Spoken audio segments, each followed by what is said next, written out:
Good morning, good afternoon, wherever you are in which part of the world. Self-talk, your inner coach, transform your inner coach into a coach that you want to become in your life. Hi, this is Diane Klein. I'm here with the Fearless Online Entrepreneurs, and we meet here every single day to talk. Right now, we're reading the book. Called Principles to Success by Jack Canfield. And what we do is we get together and we chat about it and we mastermind about it to help our business grow and to help you grow wherever you are in your business. And we'd love to hear from you if you're on our panel right now or you're watching this right now. And we do welcome you to come and join us. We do have room on our panel as well. Come join us. We do this Monday through Thursday, and this has helped us. For myself, for sure, I'll let others speak for themselves, but for me, this has helped me grow so much in my business. I'm just growing by leaps and bounds. And if you remember, and if you've ever read the book by Napoleon Hill, Think and Grow Rich, there's a chapter in there where he talks about getting together and masterminding with like-minded people. If you do that, your business will expand and you will see an amazing transformation in yourself and in your business. So I welcome you to come join us on this panel. And I'm so glad you're here with us today to listen to this. We're going to be talking about self-talk today. But first of all, what I'm going to do is I'm going to introduce myself, and then the ladies can step out and introduce themselves as we go. We're pretty much regulars here now, the 3, 4, or 5 of us. We would like to expand the panel though, so if you'd be somebody who'd want to come on with us every day, we'd welcome you. I'm Diane Klein and I'm in Alberta, Calgary, Canada. It's beautiful and sunny here today. And what I do is I empower women, stay-home moms especially, and anybody who's out there and looking for something to build their business from home, somebody who's trying to get out of debt. There's so many people out there that are so depressed and feeling down and feeling stuck because they can't get anywhere because of debt. If that's you, then you know what, reach out to me, get a hold of me on Facebook or something. I would love to help you. So if one of you ladies would like to step out, Jody, would you like to come out and introduce yourself? Sure. Thank you, Diane. It was great last week. I had a wonderful vacation with my hubby and my children, so that was awesome. My name is Jody. I am in beautiful BC, Canada, so another Canadian here. And, for me, I think that I'm passionate about people and women in particular who have jumped from business to business and not had any success. So I know that Diane is, being debt-free, and I know that Eugenia is, helping other single moms make an income.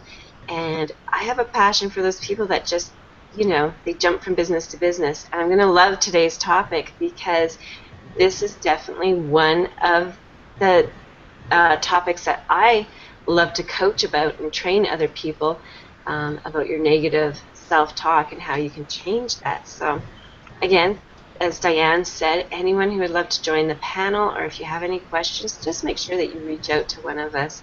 And we all have areas that are different, and whatever you feel the most comfortable with, give us a shout. We're always here.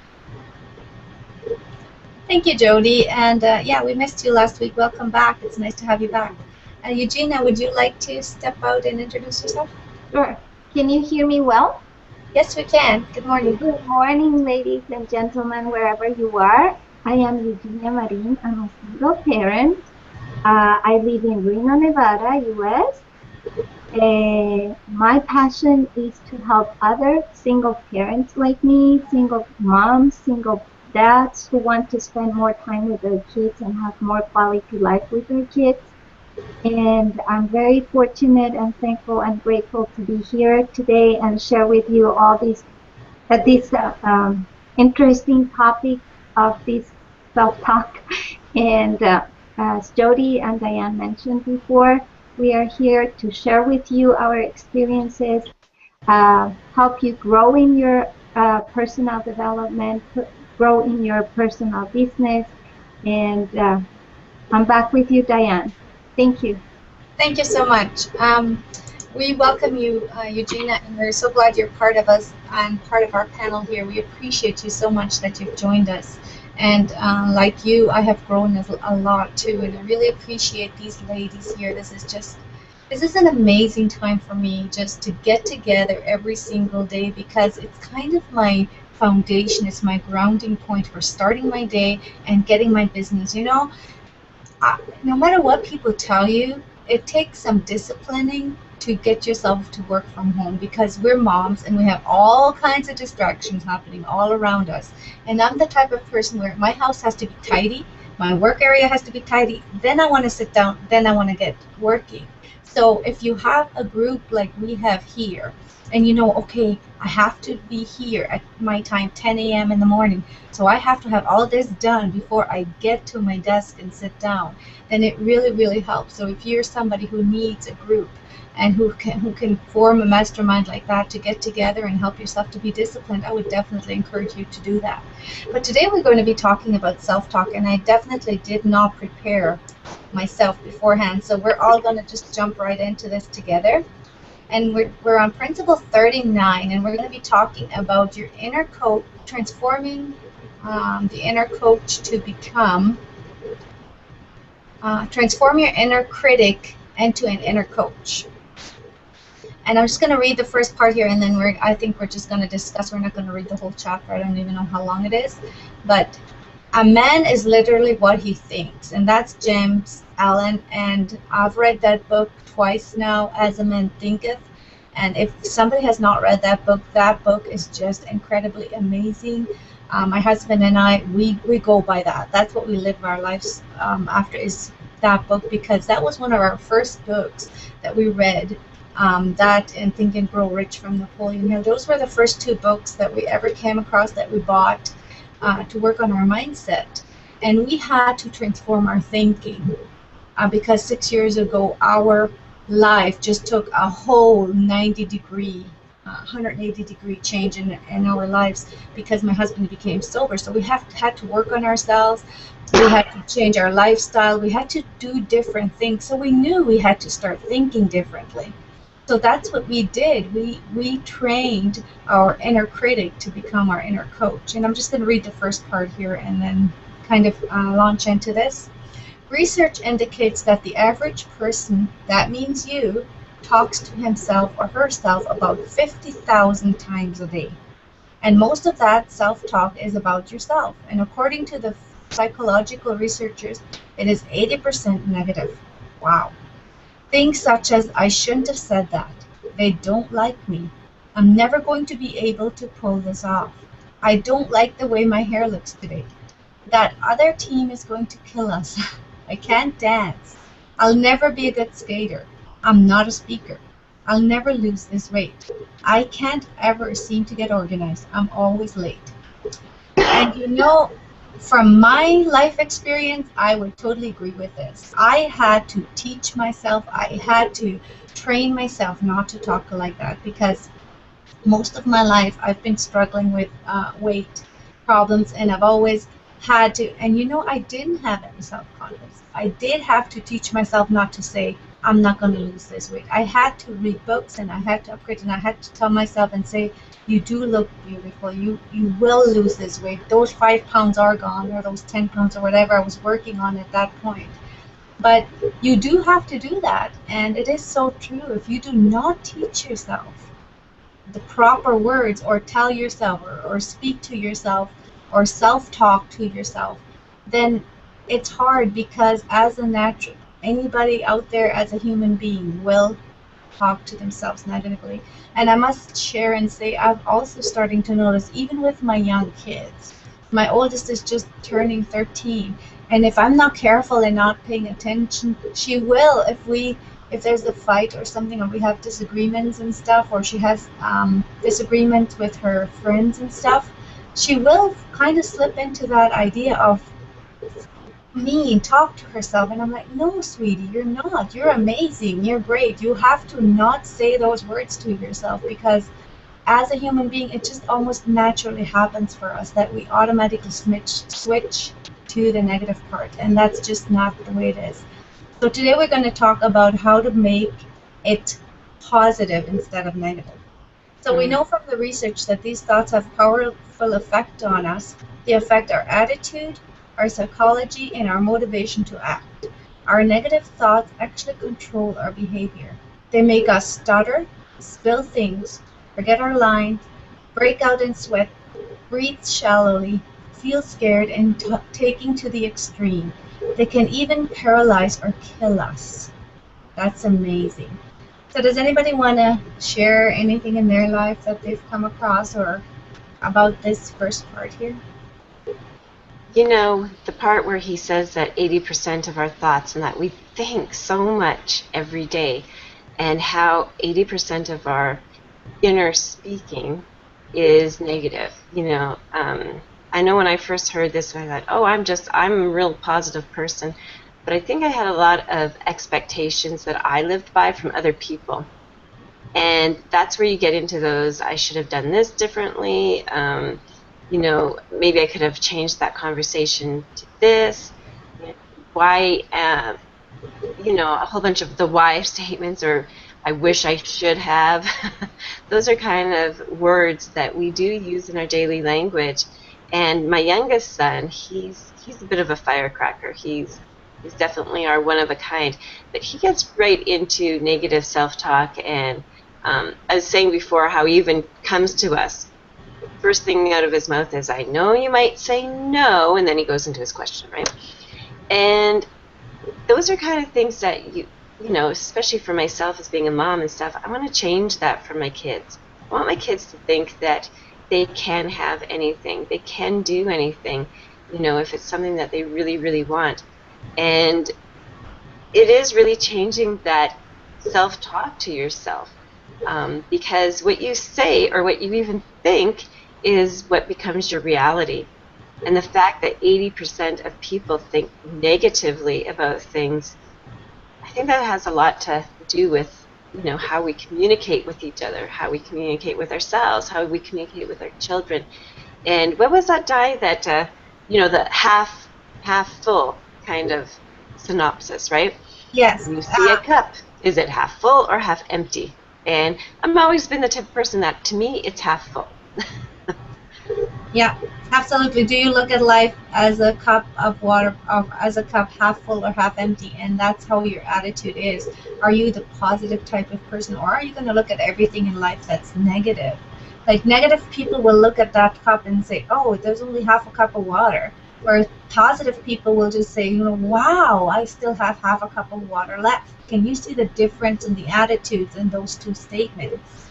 So, yes, and I don't know, Eugenia, did you want to share? Yes. As you were talking, Jody, I just wanted to piggyback on you. It's so important for our kids to start seeing things on the positive side. And I noticed that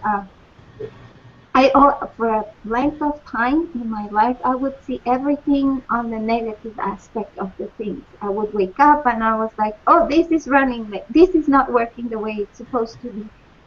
We made this mistake. And especially when I moved here, that I didn't know how things were working yet. And it took me a while to adjust. And I felt myself going like in a roller coaster.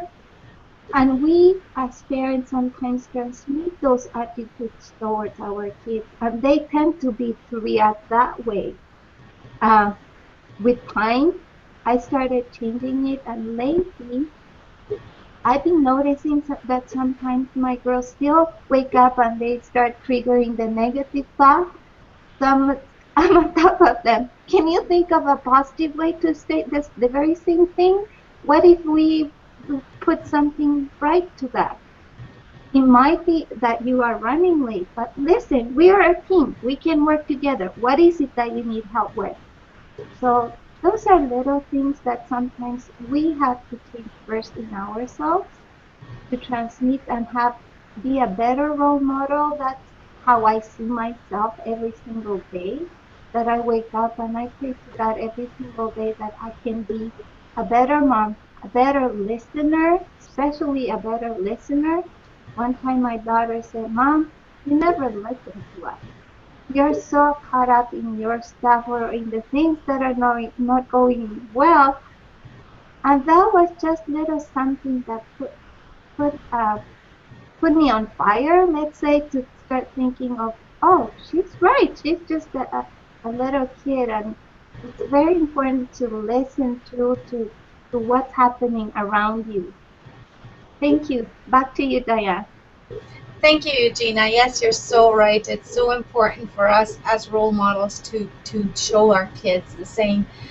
As it goes on here in the book, he talks about these different stories, and I'm just going to share one little story, then we'll jump ahead. I don't want to focus too much on the negative part, because I think we all know that if we speak to ourselves negatively, that's how it's going to be.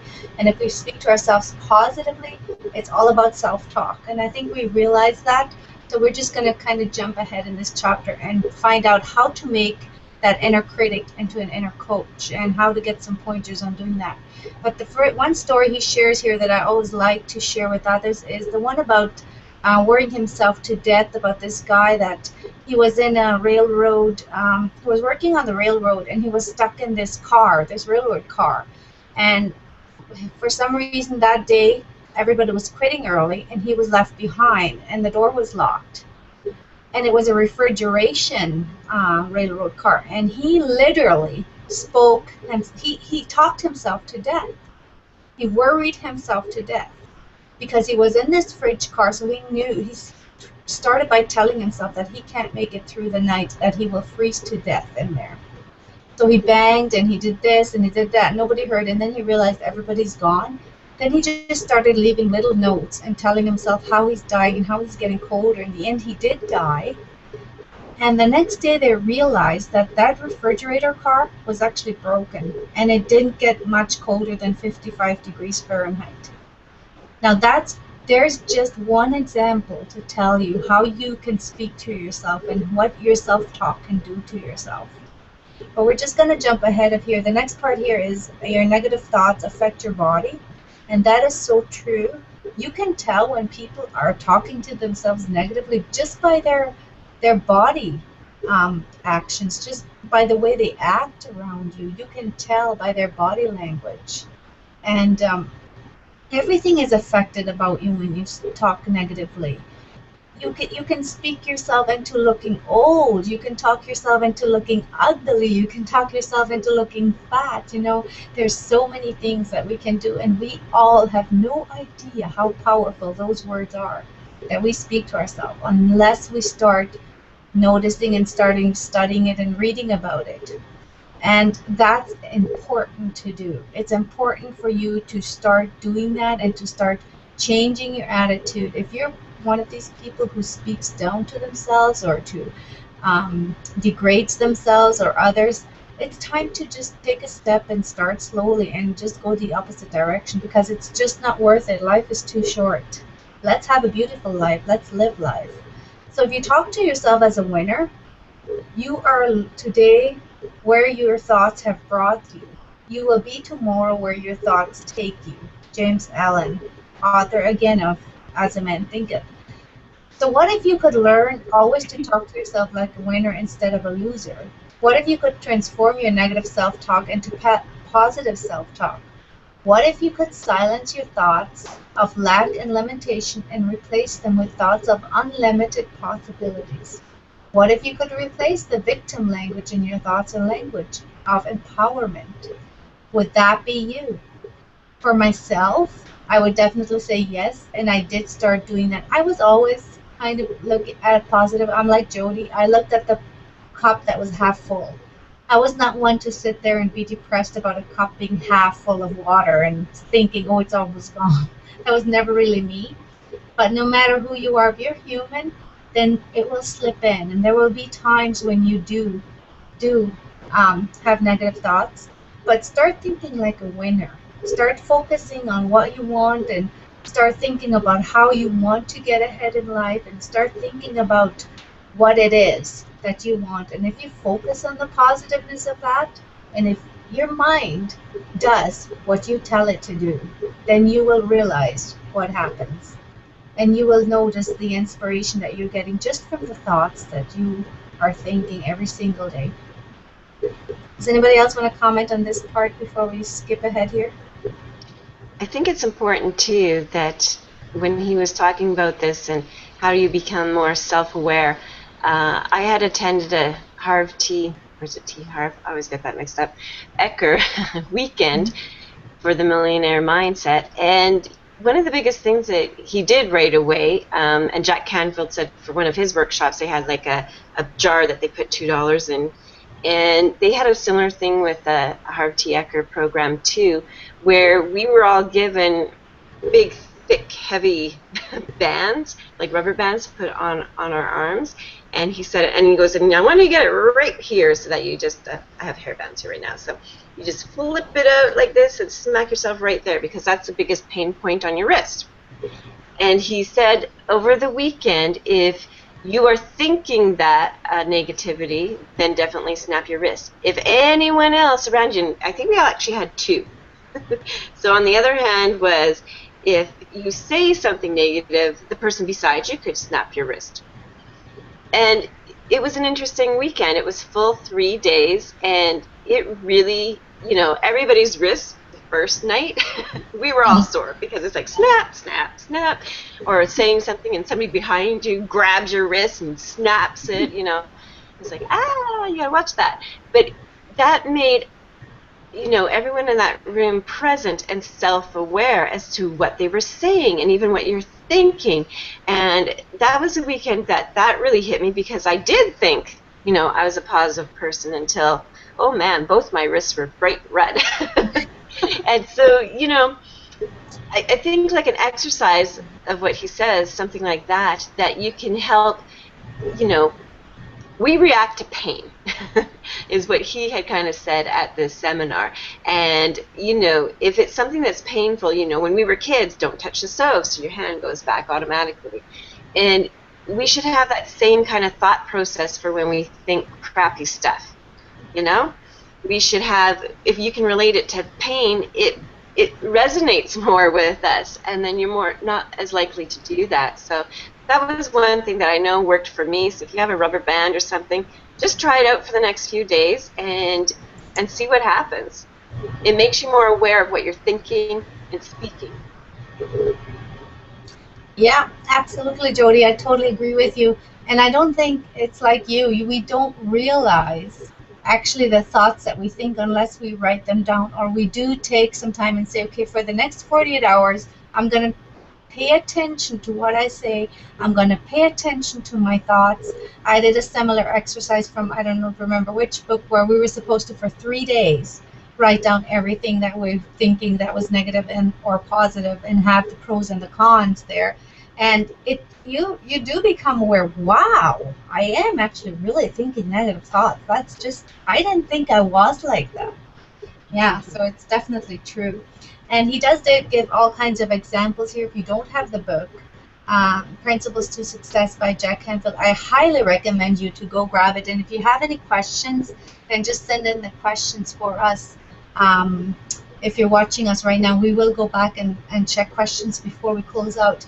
But he does give similar stories. He talks about different ideas or different strategies. But I'm just going to go ahead here to page 236, where he talks about transforming your inner critic into your inner coach.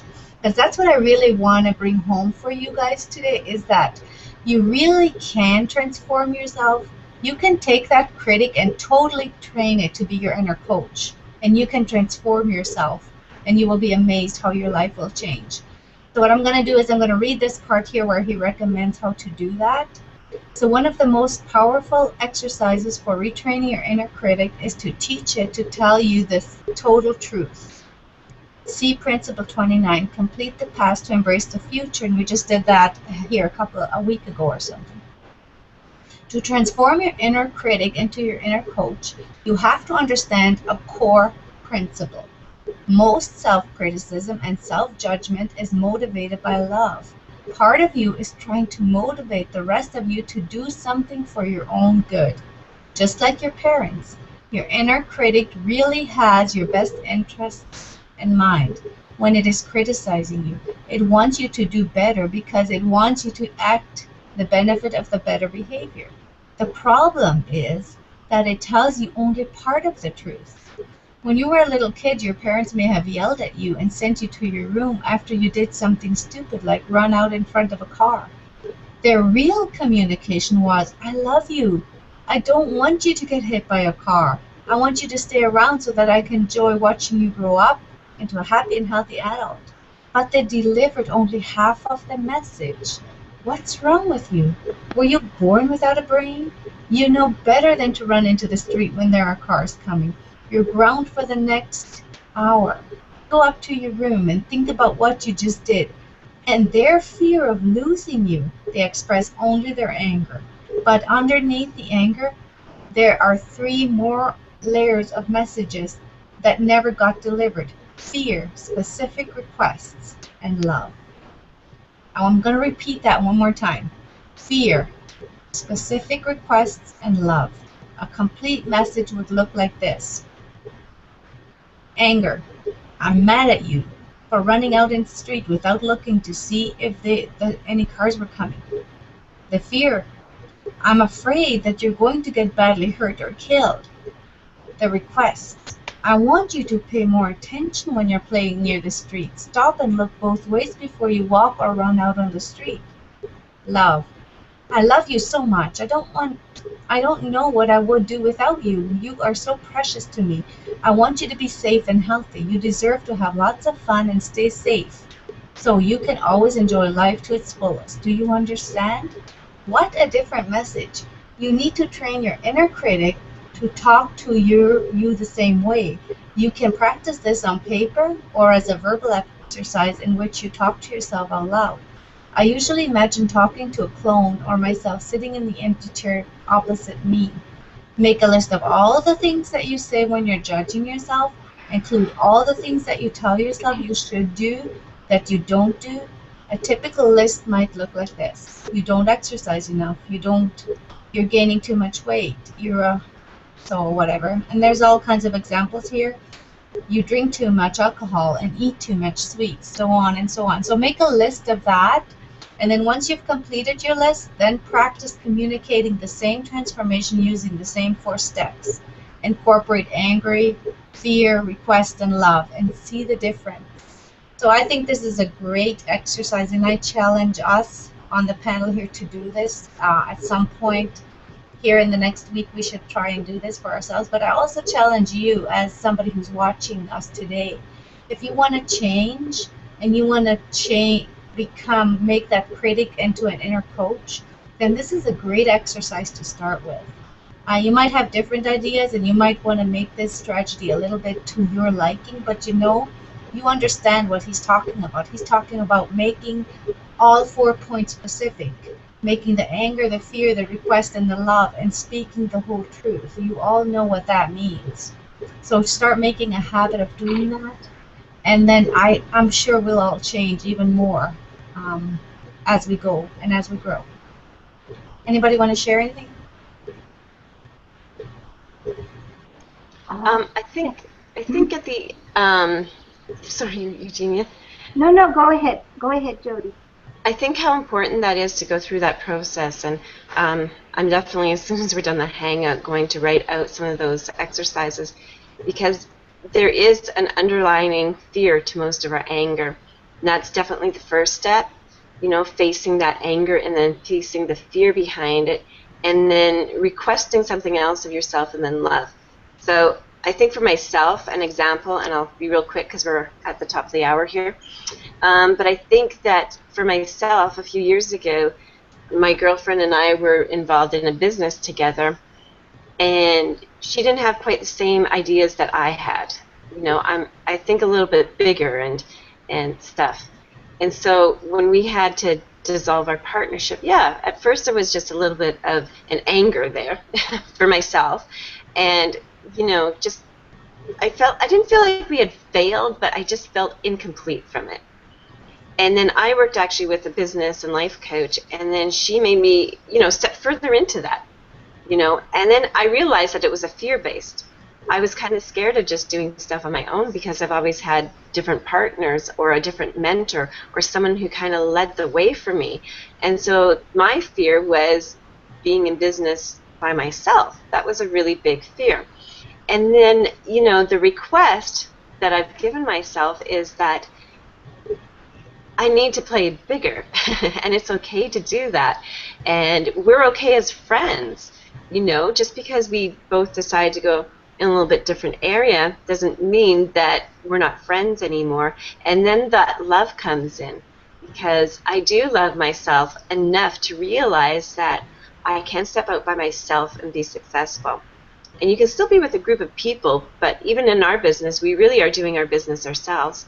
And Diane and I were talking before this, and it just kind of made me realize, Diane, like from what we were talking about before, is that we just need to give more love to ourselves. That, hey, it's okay if we're not at the same level as other people. Okay, it's okay if we have to do things in our own time, and just to give yourself more self-love. And I think back to where you and I started, and we're partners. We have both grown so much, and I'm just very thankful that I have stepped out by myself and given that, wow, I'm doing this, but I also appreciate those who are with me on the journey too.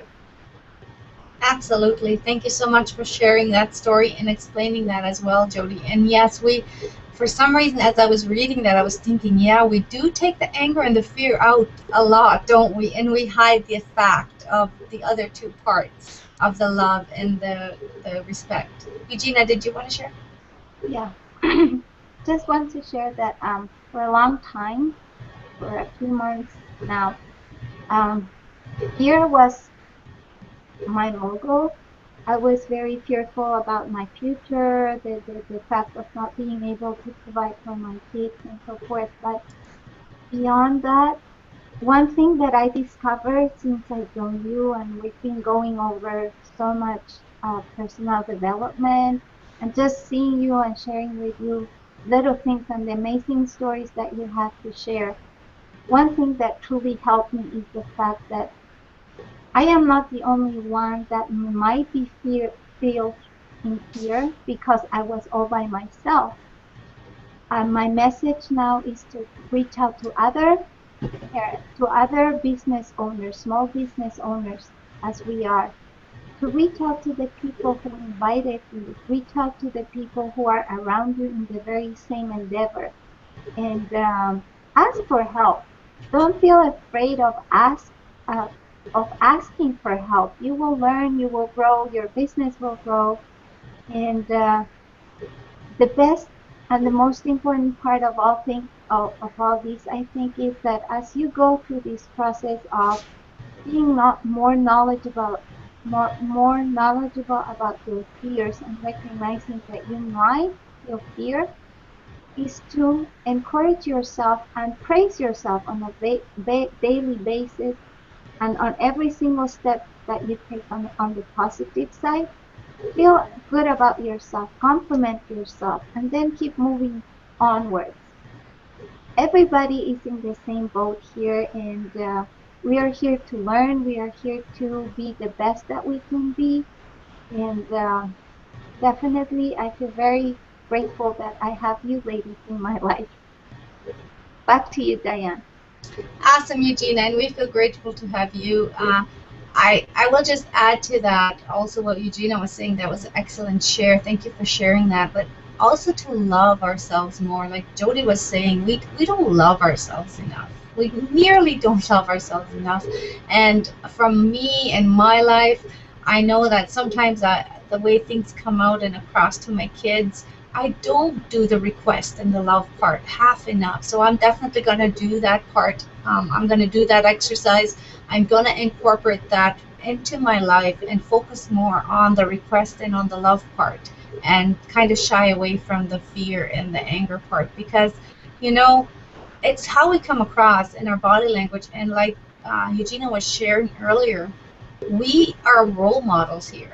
It doesn't matter if you're a parent, you're a role model for your kids. There are people watching you on your videos on YouTube. They're in your business. There are people following you on Facebook. You have to be a role model. So if you're going to incorporate stuff that you learn, that's what they will do.